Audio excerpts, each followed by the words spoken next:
Welcome to the HRM. Previous લેક્ચરમાં આપણે જે ડિસ્કસ કરેલું હતું એ એમના હિન્ડન્સીસ હતા અને એમના જે પ્રીરિક્વિઝિટ્સ અને એમના ફંક્શન્સ. હવે જે આપણે ડિસ્કસ કરવાનું છે એના types of human resource information software. તો એમના ટાઈપ્સ કયા કયા છે? A variety of human resource information systems are available and aimed at different type of customers ranging from small and medium sized businesses all the way up to the large enterprises. Small થી start કરીએ થી large સુધીમાં જેટલા પણ enterprise છે એ બધા human resource information સિસ્ટમનો છે યુઝ કરી શકે. અલગ અલગ ટાઈપની ઇન્ફોર્મેશન સિસ્ટમ છે એમની નીડ પ્રમાણે એ લોકો છે એ ક્રિએટ કરાવે અને પછી એમને યુઝ કરતા હોય છે. એટલે અલગ અલગ ટાઈપની અલગ અલગ વેરાયટીઝ માટે છે આપણે બનાવી શકીએ છીએ. Usually the difference in the range and depth of features for each process area. તો પ્રોડક્શન ડિપાર્ટમેન્ટમાં જે સિસ્ટમ આપણે ઇમ્પ્લિમેન્ટ કરવાની છે તો પ્રોડક્શન રિલેટેડ છે કે એમાં આપણે કઈ રીતે એમની રેન્જ શું હોય છે, એમને ડિટેલ કઈ રીતે ડેપ્થમાં છે આપણે લઈ જવાની છે, બરાબર છે. તો એ પ્રમાણેના અલગ અલગ ફીચર્સ છે કે જે આપણે એમાં ઇમ્પ્લિમેન્ટ કરેલા હોય છે. તો અલગ અલગ પ્રોસેસ એરિયા એડમિનમાં અલગ હોય છે, સેલિંગમાં અલગ છે. તો બધા અલગ અલગ પ્રોસેસ એરિયા છે તો એમાં અલગ અલગ પ્રકારની ઇન્ફોર્મેશન સિસ્ટમ છે જે આપણે બનાવવાની છે. એટલે બધા જ ઇન્ફોર્મેશન સિસ્ટમમાં ઘણા બધા ડિફરન્સીસ છે એ હોઈ શકે. While most human resource information system cover a large portion of processes described above. કે પ્રોસેસ કઈ રીતે હોય તો ફર્સ્ટ સ્ટેજ છે કે રો મટીરિયલનો યુઝ કેટલો કરવો, તો એ ફર્સ્ટ સ્ટેજ છે. Second work in progress. તો વર્ક ઇન પ્રોગ્રેસ છે એ આપણે એમાં કેટલા પર્સન્ટેજ વર્ક છે એ પૂરું થયું છે, બરાબર છે. તો એમાંથી કોઈ બાય પ્રોડક્ટ છે એ જો પ્રોડ્યુસ થતી હોય તો એમને સેલ કરવા માટેનું તો એ બધી પ્રોસેસ છે એમાં એ ઇમ્પ્લિમેન્ટ કરેલી હોય છે. નેક્સ્ટ છે કે ફિનિશ ગુડ્સ બની જાય છે ત્યાંથી અમને સ્ટોર સુધી કઈ રીતે લઈ જવાનું છે તો એ સિસ્ટમ મેન્ટેન કરવાની છે. તો આ બધી અલગ અલગ પ્રોસેસ છે એમને મેન્ટેન કરવાનું કામ છે હ્યુમન રિસોર્સ ઇન્ફોર્મેશન સિસ્ટમનું છે. The human resource information system market is similar to the automobile market. તો એ ઓટોમોબાઈલ માર્કેટની એકદમ સિમિલર માર્કેટ છે કે એમાં કેમ અલગ અલગ પ્રોસેસમાં બધા વર્ક થતા હોય એવી રીતે હ્યુમન રિસોર્સ ઇન્ફોર્મેશન સિસ્ટમમાં પણ અલગ અલગ વર્ક થાય કે જે હ્યુમન છે એ રિક્રુટ કરવામાં આવે ત્યારથી એમનો જે રિટાયરમેન્ટ છે ત્યાં સુધીનો જે ગેપ છે એમાં કઈ રીતે એમને ડેવલપ કરવાના છે, કયા ડિપાર્ટમેન્ટમાં સેટ કરવાના છે, એ બધું જ છે એમાં ઇમ્પ્લિમેન્ટ કરવામાં આવે છે. Automobiles will get a driver from A to B, but major differences exist the quality and the amenities offered. તો ઓટોમોબાઈલ્સમાં કઈ રીતે હોય કે તો એમાં A to B સુધીનું એટલે કે અલગ અલગ પ્લાન્સ બનાવવાના છે, અલગ અલગ એમાં જે ઇમ્પ્લિમેન્ટ કરવાના છે, જે ફીચર્સ એમાં કેરેક્ટરિસ્ટિક્સ એના અલગ છે, બધું અલગ અલગ વેમાં છે એ ડેવલપ કરવાનું હોય છે અથવા તો એમનું મેન્ટેન કરવાનું છે.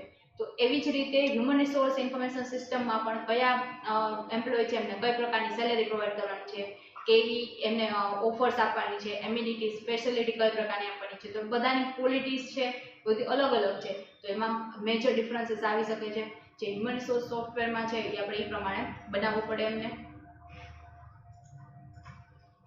નેક્સ્ટ છે જો આપણે જે ટોપિક ડિસ્કસ કરવાનો છે human resource information systems functions, કે શું ફંક્શન્સ છે એ પરફોર્મ કરશે કંપનીમાં.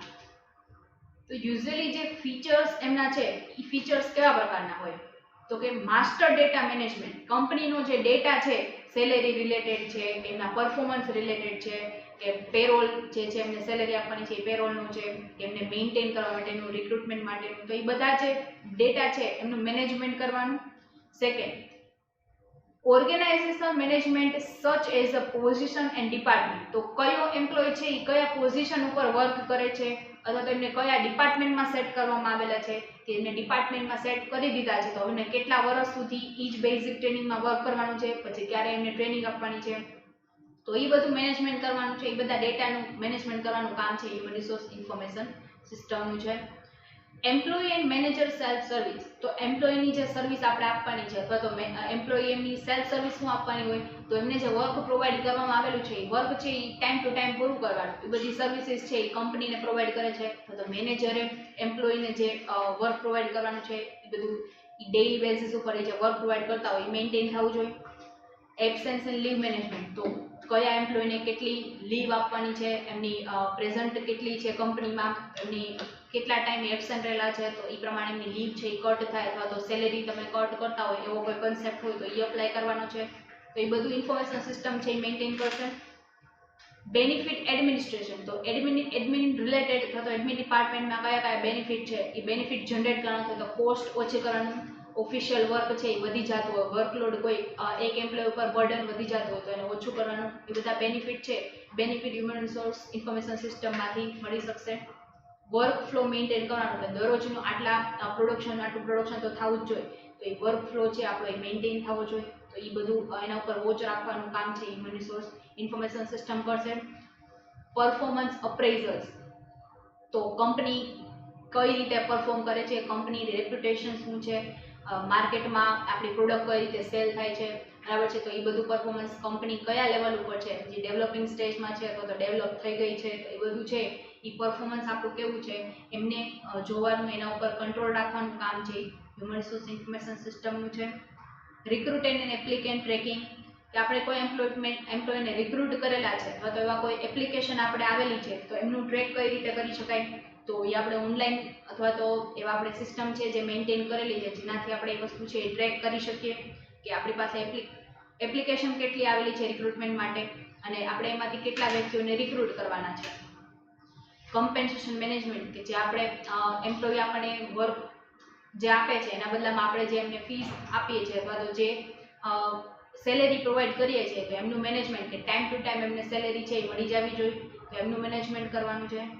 ટ્રેનિંગ ટ્રેકિંગ, તો બેસિક ટ્રેનિંગ ક્યારે આપવાની છે, ડેવલપમેન્ટ ટ્રેનિંગ ક્યારે આપવાની છે, એ બધું ટ્રેનિંગનું મેનેજમેન્ટ કેવી રીતે કરવાનું છે, બરાબર. As oppose to the learning management system and organisational development, તો ટ્રેનિંગ ક્યારે આપશું કે જેનાથી એમનું ડેવલપમેન્ટ થાય, જો એમનું એમ્પ્લોયનું ડેવલપમેન્ટ થશે તો ઓર્ગેનાઇઝેશન ગોલ અચીવ થશે, તો ઓર્ગેનાઇઝેશન છે એમનું ડેવલપ થઈ શકશે, એમનો પ્રોફિટ છે એ પ્રોફિટ કમ્પોનેન્ટ વધારી શકશું. રિપોર્ટિંગ એન્ડ બેઝિક એનાલિટિક્સ, તો આપણે જે એન્યુઅલ રિપોર્ટ રેડી કરવાનો છે, પ્રોડક્શન રિલેટેડ કરવાનું છે કે આપણા વર્ક રિલેટેડ કરવાનું છે, બધું બેઝિક જે છે એનું એનાલિટિક્સ થવું જોઈએ, તો એનું પ્રોપરમાં એનાલિસિસ કરી અને જો ચેન્જીસ લઈ આવવાના હોય તો ચેન્જીસ છે એમને ઇમ્પ્લિમેન્ટ કરશું. તો આ બધા એમના ફીચર્સ છે.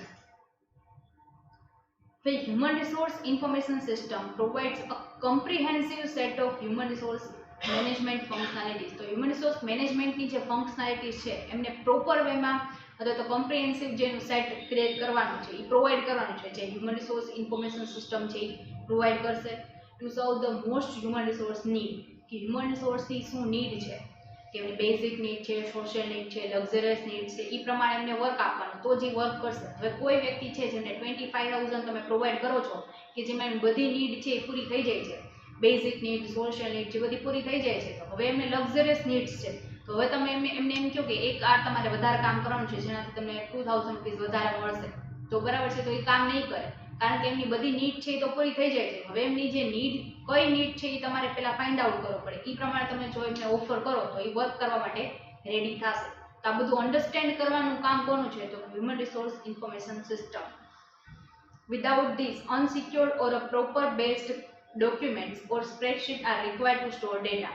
જો આપણી પાસે ઇન્ફોર્મેશન સિસ્ટમ નથી તો આપણે આ બધું જે વર્ક જે આપણે સિસ્ટમમાં કરીએ છીએ એ બધું આપણે પેપર બેઝડ કરવું પડે, બરાબર છે, જે સિક્યોર નથી, જેમાં આપણે સિક્યુરિટી છે મેન્ટેન ન કરી શકીએ, જે આપણે હ્યુમન રિસોર્સ ઇન્ફોર્મેશન સિસ્ટમની પ્રાઇવસી એન્ડ સિક્યુરિટીમાં ઓલરેડી ડિસ્કસ કરી લીધું છે. Next, manual data entry can cause errors and manual cross-checking of document and spreadsheet can be time-consuming and sometimes confusing, especially with lack of standardization in how data is captured and stored.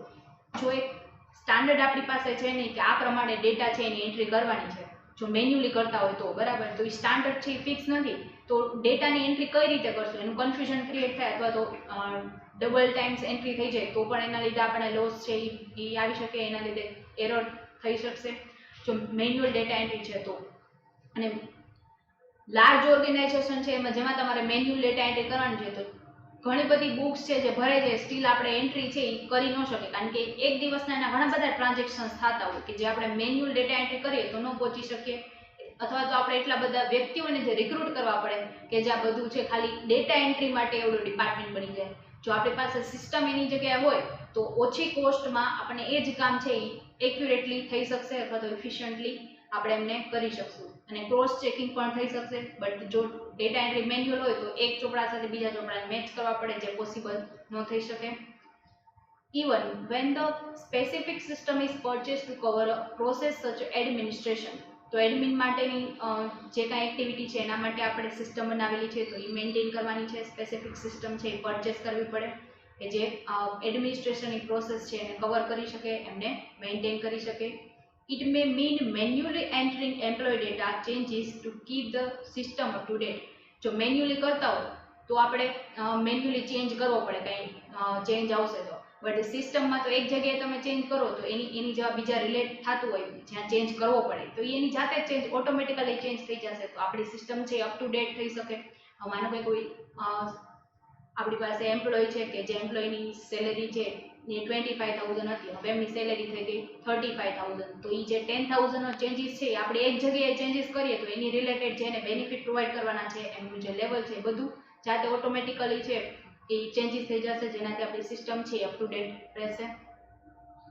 If multiple systems are used, data re-entry may be required for each system, or users may need to export data from one system, change it and then import to the another system. તો જેમ તમને આગળ ઓલું 25,000 salary વાળું example આપ્યું, આમાં પણ આપણે ઇમ્પ્લિમેન્ટ કરી શકીએ કે જો એક જ વસ્તુ માટે આપણે અલગ અલગ સિસ્ટમ છે યુઝ કરીએ છીએ તો એ સિસ્ટમમાં આપણે એક સિસ્ટમ એન્ટ્રી કરી તો એના રિલેટેડ સિસ્ટમ છે એની આરે કનેક્ટેડ નથી, તો એ એન્ટ્રી આપણે પાછી બીજી સિસ્ટમમાં એકમાં કરી અને બીજામાં પણ એન્ટ્રી કરવી પડશે, તો એ મેન્યુઅલી અને એ જે સિસ્ટમ છે મેન્ટેન કરવાનું બે કામ સરખું થયું, કારણ કે એમાંય આપણે મેન્યુઅલી ચેન્જ કરવો પડતો હતો, આમાં આપણે મેન્યુઅલી ચેન્જ કરવો પડશે. તો સિસ્ટમ એવી બનાવવાની કે એક જ સિસ્ટમમાં બધું જ છે એ મેન્ટેન થઈ શકે. For example Oracle, Workday, SuccessFactors કે જે આ બધી જે સિસ્ટમ છે કે જે અલગ અલગ કંપની એમની નીડ પ્રમાણે ઇમ્પ્લિમેન્ટ કરે છે. નેક્સ્ટ આ એડિશનલ ફંક્શન્સ છે, ઓલા બેઝિક ફંક્શન હતા. હવે એડિશનલ ફંક્શન્સ છે એ કેવા છે? હ્યુમન રિસોર્સ ઇન્ફોર્મેશન સિસ્ટમના downstream integration of systems that require employee data such as payroll or learning management system, and immense time saving from having integrated application. એક જ સિસ્ટમમાં મલ્ટિપલ સિસ્ટમ યુઝ નથી કરતા આપણે, ઇન્ટિગ્રેટ સિસ્ટમ જે બધી સિસ્ટમને જોડીને એક બનાવેલી સિસ્ટમ છે કે જેને યુઝ કરીએ છીએ તો ટાઈમ છે એ સેવ થઈ શકશે. એમ્પ્લોયીનો ડેટા છે એ આપણે પ્રોપર વેમાં અપ ટુ ડેટ કરી શકશું, એમની સેલેરી છે એમને મેન્ટેન કરી શકશું. Human resource information system can serve a critical role since the data entry in a multiple system is possible. તો ક્રિટિકલ જે રોલ છે કે ડેટા એન્ટ્રી કરવાનું છે મલ્ટિપલ સિસ્ટમમાં કરવી પડે છે, એના જગ્યાએ આપણે હ્યુમન રિસોર્સની ઇન્ટિગ્રેટ સિસ્ટમ યુઝ કરીએ તો જે આપણે ક્રિટિકલ વે છે એમને આપણે ઇઝી બનાવી શકીએ. ડેટા એન્ટ્રી છે એક જ જગ્યાએ કરીએ તો બધી જગ્યાએ અલ્ટર થઈ જશે. A reality for organization without an human resource information system can lead to costly error or reduce employee engagement. તો જો આપણે એવી સિસ્ટમ યુઝ ન કરતા હોય તો જે આપણને તમને કીધું કે ડિપાર્ટમેન્ટ રાખવો પડે બધી એન્ટ્રી કરવા માટે, તો જે આપણા માટે કોસ્ટલી છે અથવા તો એરર્સ થવાની જે પોસિબિલિટીઝ છે એ વધી જશે. For example a company that manually enter HR data mistakenly overpays the employees or give out too much vacation time, that company will find employee engagement negatively affected if the error is reversed, a situation that could be avoided with an human resource information system. તો આવા પ્રકારના જે problem છે કે અમુક વ્યક્તિઓ છે જેને વધારે વેકેશન ટાઈમ આપી દીધું, વધારે લીવ આપી દીધી છે, અથવા તો કોઈ વ્યક્તિને વધારે પેમેન્ટ કરી દીધું છે, એટલું એને વર્ક જ નથી કરેલું, તો આ બધું છે આપણને કોસ્ટલી થઈ શકે, જેનાથી લોસ છે એ ફેસ કરવો પડે. તો આ બધું અવોઇડ કરવા માટે એક જ સિસ્ટમ છે જે અપ્લાય કરવાની છે, હ્યુમન રિસોર્સ ઇન્ફોર્મેશન સિસ્ટમ. આ બધા એના ફંક્શન્સ છે. આ ચેપ્ટર આપણું અહીંયા પૂરું થાય છે. Thank you.